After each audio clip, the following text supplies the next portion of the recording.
Something that we are all very familiar with, but can't grasp the concept of what darkness truly is. To understand darkness is to understand that it's not something, darkness is something. Darkness is nothing, because in order to process nothing, you must know that nothing is, and we don't even know what nothing is. The reason why I'm using darkness as a measuring stick for this part is because nothing really matters in the sense of goals and achievements. The will to live, none of it really matters. We simply put our own spin on life and we run with it. There is no manga I can think of that tells the story so incredibly well with immaculate detail other than Berserk. There was something I just couldn't get out of my head. Me fighting 100 men means nothing. Berserk to me will always be the greatest manga to ever be created, with Vagabond right behind it, as both mangas captivate me as they both show me how life can push you further and further to greatness, or simply swinging your sword for the fences and keep going just for the will to live. Vagabond shows that you may chase greatness, but you will ultimately learn that there is more to learn than being number one, or in Miyamoto's words, invincible. But Berserk, on the other hand, Is it like the hand of God hovering above? At least it is true that man has no control, even over his own will. it makes you realize the world isn't meant to help or save you. If you die or die trying, nothing changes. My favorite part about Berserk that it shows this perfectly in the Black Swordsman arc. After the atrocities of the eclipse, Guts would be marked for death for the rest of his days.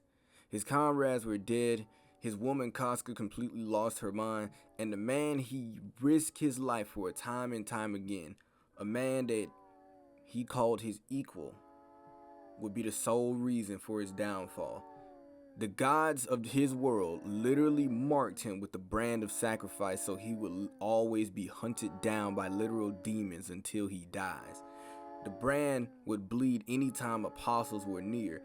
Anyone else in this situation would have simply given up, as there's no reason for them to live. The dark world of Berserk would push him further and beat him down, almost to submission, but he never gave up. Some of the things you see in Berserk is so brutal and depressing that most people would have just hanged it up by then. But his will to fight and get revenge on that man that he once called his friend, pushed this madman further and further into madness and darkness. And he would be introduced to the Beast of Darkness.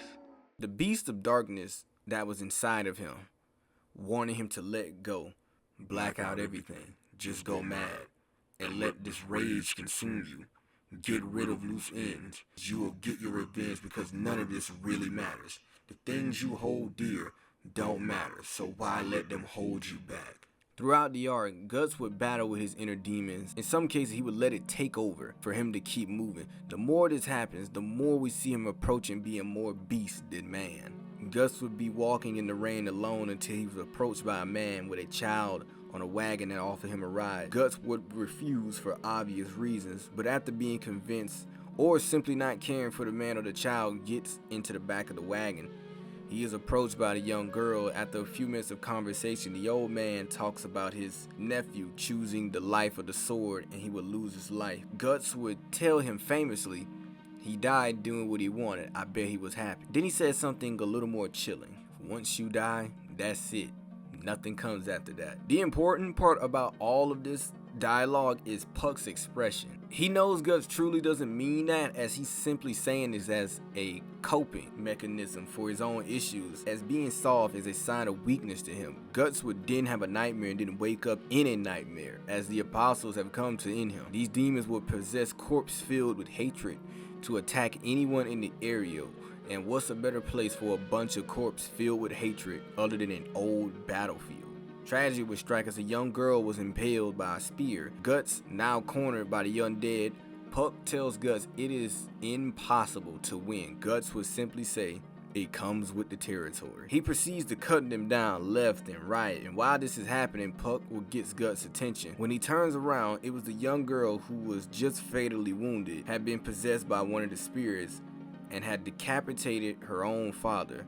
The possessed spirit then walks up to Guts, who is still in shock of what he's seen, and stabs him. Guts, now realizing that he has no choice, cuts the girl in half. After his long fight until daytime comes, he comes to the conclusion that the weak will get you hurt, so it's best to move accordingly. This entire situation shows that no matter the situation, it can and will get worse, and it's best for you to not give in to your thoughts.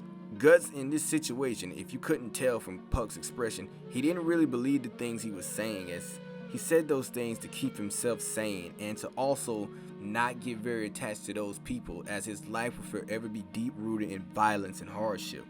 Gus was literally throwing up after cutting the girl down, as he was distraught by his own actions, so it was best for him to not get attacked. The entire manga Berserk is solely based on that at the end of the day, the only goal we have as humans is the will to live and to strive. It is to survive no matter what, no matter how bad our situation is, no matter how life has destroyed us, you keep walking. Gus explained this point pretty well multiple times in the manga, but I think Friedrich Nietzsche said it best. If you stare into darkness long enough, darkness will stare back at you. There was a lot of other points that pointed towards the strive against nihilism and fate in Berserk, but I wanted to choose this one as this one was pretty much in your face and it was pretty hard to not see it. And I didn't want this video to be super long.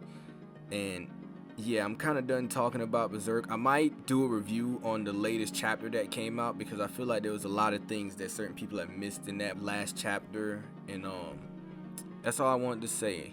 I'm out.